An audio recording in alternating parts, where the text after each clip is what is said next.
안녕하세요, 인생고객 여러분. 여러분 지금 통장에 얼마 있으세요? 100만 원? 50만 원? 아니면 10만 원도 안 되나요? 그렇군요. 오늘 현재 제 통장 잔액은 마이너스 875만 6,200원입니다. 대한민국 60대, 70대 노인 중 절반 이상이 월 생활비 100만 원도 채 못 쓴다고 합니다. 그중 상당수는 빚이 또 있습니다.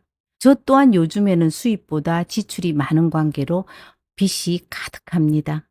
이렇게 힘든 날이 올 줄은 몰랐죠. 하지만 반성이라는 것을 하기보다 조용하면 인터넷 쇼핑을 해서 매일같이 택배가 건너뛰지 않습니다.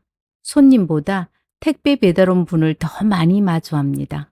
옛 어른들이 돈 쓰는 가다는 있어 가지고 좀처럼 거섭성을 고치지 못한다고 했습니다. 이게 바로 나이가 들수록 더 가난해지는 핵심적인 이유이죠. 나이가 들면 소비 습성부터 바꿔야 합니다. 열심히 일했고 자식 위해 희생했는데 왜 이렇게 내가 됐나? 이 나이에 통장에 100만 원이 없다니.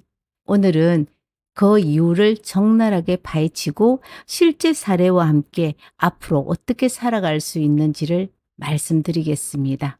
대한민국 노인 빈곤의 현 주소는 비참합니다. 65세 이상 고령층의 상대적 빈곤율은 39.8%로 나타났습니다. 이는 OECD 회원국 중 가장 높은 수치라고 합니다. 세부적으로는 66세 이상 은퇴 연령 인구도 동일하게 39.8%로 집계되었고요. 2022년의 39.7%보다 0.1% 상승한 수치입니다. 통계를 기준으로 연령대별로 살펴보면 2023년의 고령층 상대적 빈곤 현황은 여전히 약 40% 수준으로 매우 높은 수준입니다. 특히 76세 이상 고령층의 빈곤율은 절반을 넘어서 52%에 달해 연령층이 높을수록 빈곤 위험이 더욱 커지는 현실이 심각합니다. OECD 평균과 비교해도 단연 최고 수준이며 한국 사회의 고령 빈곤 문제의 심각성을 다시금 보여주는 지표입니다. OECD 국가 중 1위입니다.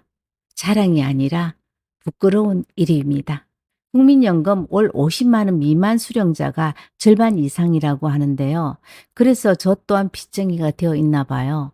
오늘 아침 남편이 어제 친구들 모임이 있었는데 이제 나이가 들고 수입도 줄어드니까 모든 일에 자신이 없다고 하더랍니다. 국민연금 받아서 살면 되지. 기초연금 받아서 살아야지 하는데 실질적으로 국민연금 수령액이 대부분 40만 원대. 그래서 우리 부부도 예상 수령 연금액을 조회해 보았습니다. 남편이 34만 원대, 전 72만 원 정도였습니다.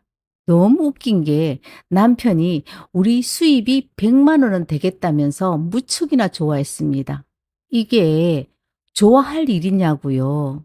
지금 거주하고 있는 집 정리해서 빚 갚고 작은 집으로 옮기면 둘이는 충분히 살 수 있다는 겁니다. 살 수는 있겠죠. 채무를 지고 있는 노인 비율이 10년 전보다 2배 이상 증가했습니다. 60대에서 70대 채무자의 평균 부채는 4,800만 원대. 노인의 70% 이상이 의료비 부담 때문에 치료를 미루고 살고 있습니다. 그리고 파산 신청자 중에서는 60대 이상이 61.5%를 차지합니다. 이게 숫자일 뿐일까요? 아니죠. 이건 바로 여러분 옆집, 친척, 그리고 여러분들의 이야기일 수가 있습니다. 30대 중반 은행 구조조정으로 퇴직한 저에게 아주 가까운 사람이 있습니다. 퇴직금은 아파트 매입할 때 빌린 빚 갚고 그리고 조금 생활비로 쓰고, 그런데 너무 이상한 거는요. 꼴에 은행원 출신이라고 처음에는 하찮아 보이는 직업은 거들떠 보지도 않고 몇 년을 호송 세월을 보냈죠. 통장 잔고가 20만 원도 채 안 남았을 때 멀리 타 지방에서 목장의 목부로 일을 시작했습니다. 목부에서 과자 공장 현장 일까지 밑바닥부터 다시 인생을 시작했죠. 힘들게 일해서 자식 공부시키고 결혼시키며 저축 하나 없이 노후를 맞았습니다. 돈은 벌면 되지. 돈은 자식 키우려고 버는 것인데 후회 같은 건 없어. 지금까지도 난 그렇게 살았고. 근데 말이야, 돈을 벌면 다 나가더라고. 남는 게 없다고 말을 했습니다. 65이 넘으니까 일자리도 줄고 지금은 버티는 게 전부라고 했습니다. 나이가 들어 한번 무너지면 회복이 어렵습니다. 나이 들수록 체력, 기회 모두 줄어들거든요. 또 자식에게 모든 걸 준 어머니가 있습니다. 아들 결혼할 때 전세 보증금 2억 5천만 원 지원해주고 딸 결혼할 때 5천만 원도 주었습니다. 이 엄마 돈 없는 엄마 아니었습니다.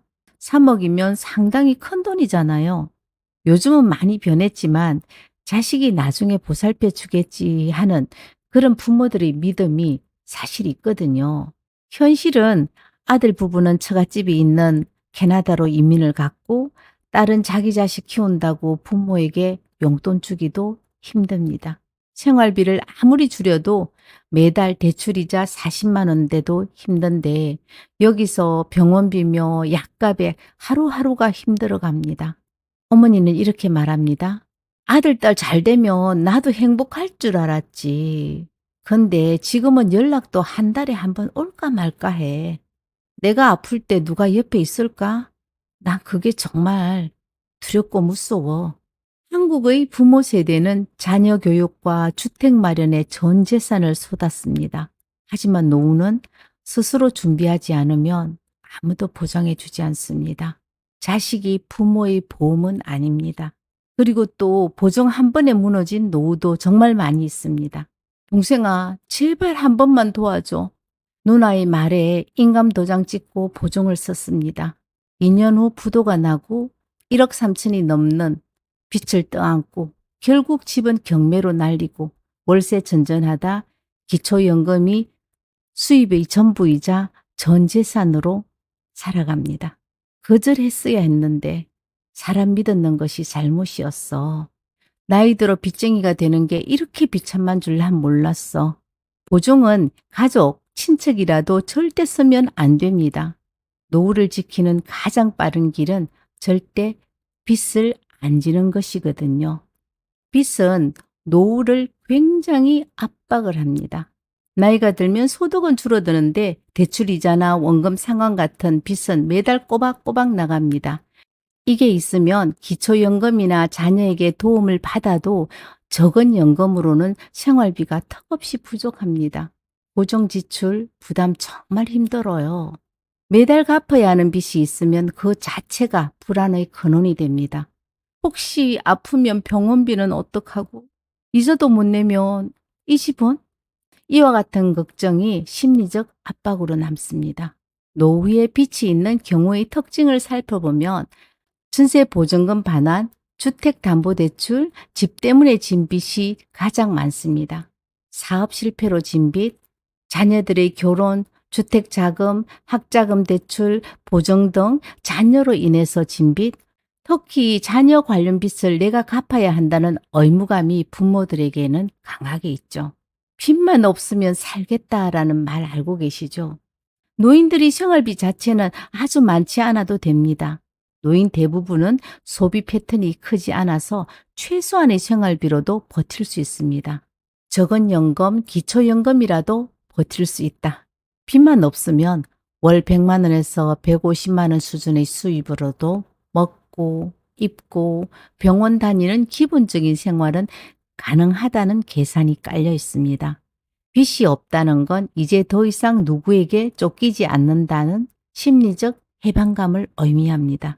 실제로 통계청 자료에 따르면 65세 이상 빈곤층 상당수가 부채를 보유하고 있고 특히 주거 관련 대출 비용이 높다고 합니다.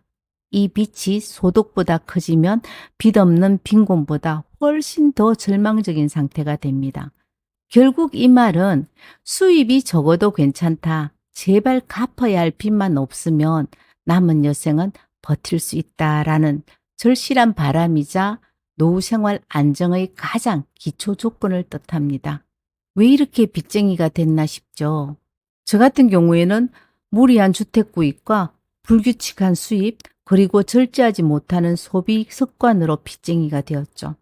노후에 가난하고 힘들게 살고 있는 노인들이 공통점이 있습니다. IMF라는 시대적 사건이 있었습니다. 금융위기로 직업 상실되고 소득 급감되고 교육비, 결혼비, 주택비에 노후 자금 전부를 사용하는 자식 중심 문화 때문이기도 합니다. 또한 재정 지식이 부족한 이유도 있죠. 부동산 사기를 당한다든가, 부동산 투자 실패를 한다든가, 무리한 대출 등이 노년을 힘들게 합니다. 여러분은 지금 어디에 해당되시나요? 빚과 이자 부담을 느끼고 생활비 압박을 받고 의료비가 부담스러워 병원 가기를 포기하고 사십니까? 일자리 부족하고 소득 단절이 되어 고립감과 우울감으로 정신건강 악화로 현재가 고통스럽나요? 여기서 방향을 바꾸지 않으면 상황은 절대 나아지지 않습니다. 하지만 지금이라도 방법은 있습니다. 앞으로 살 길 5단계 전략을 말해보겠습니다. 1단계, 빚 줄이기. 신용회복위원회, 개인회생 등 채무조정 제도를 활용하고 고금리 대출 우선 상환하고 소비 습관 적시 점검해 보아야 합니다. 두 번째 단계, 지출 구조 조정. 주거비 절감을 해야 합니다. 입주할 수 있다면 작은 공간도 괜찮습니다. 공공임대 아파트에 입주하는 것도 좋습니다. 불필요한 보험, 중복 지출 정리해야 합니다. 자식 재정과 부모의 재정을 단호하게 분리해야 합니다. 세 번째, 소득을 창출해야 됩니다. 있는 돈 야금야금 빼고 살아보세요. 정말 끝에는 미치고 환장합니다. 쑥쑥 줄어듭니다. 그러니까 경비원, 미화원, 마트 계산원, 공공근로 등 단기 파트타임까지 부족하지만 노인의 일자리로 소득 창출을 해야 됩니다. 시니어 창업 교육, 지역 평생 교육은 활용을 하셔도 직장 구하는 데는 그렇게 어렵지 않습니다. 네 번째 단계, 건강에 투자해야 됩니다. 하루에 30분 이상 걸으세요. 아침에 일어나서 10분 정도 스트레칭 하십시오. 그리고 너무 좋아하는 음식이라고 빵이라든가 단 음식이라든가 이런 것보다 정말 건강한 음식으로 식습관 관리를 하십시오. 그리고 정기검진으로 큰 병 예방도 해야 되겠죠. 다섯 번째 단계, 마음 회복. 과거를 후회하는 대신 현재를 선택하십시오. 자존감을 회복하시고요. 동호회 활동으로 고립감 해소를 해야 합니다. 이렇게 변화를 해서 성공한 사례를 알아볼까요? 68세에 빚 5천만 원, 통장 잔고 3만 원이 전부인 정옥 씨가 있습니다. 신용회복제도 신청해서 매월 일정 금액을 5년 동안 상환했습니다. 새벽에는 건물 청소 알바하고 오후에는 시장에서 반찬 가게 배달을 했습니다. 5년 만에 빚 청산하고 현재 매달 60만 원 저축하고 있다고 합니다. 지금 나이 73살입니다. 그러니까 수입은 창출할 수 있습니다. 마음먹기에 달렸습니다. 건강하면 됩니다. 돈이 없다고 좌절만 하면 평생 돈은 없다고 했습니다. 하루에 10,000원을 벌고 2,000원을 남기는 습관이 내 인생을 바꾸었다고 합니다. 늦었다고 생각하는 순간이 가장 빠른 시작입니다. 인생고개 여러분, 우리가 걸어온 길은 절대 헛되지 않았습니다. 지금이 바로 바꿀 마지막 기회일 수가 있습니다. 통장에 100만 원이 없더라도 오늘부터 써놓은 돈을 줄이고 버는 방법을 찾고 건강을 지키면 10년 뒤 우리는 지금보다 훨씬 나은 삶을 살 수 있습니다. 나는 늦지 않았다. 이 말 꼭 기억하십시오. 오늘 영상 어땠나요? 구독, 좋아요, 알림 설정 부탁드립니다. 감사합니다.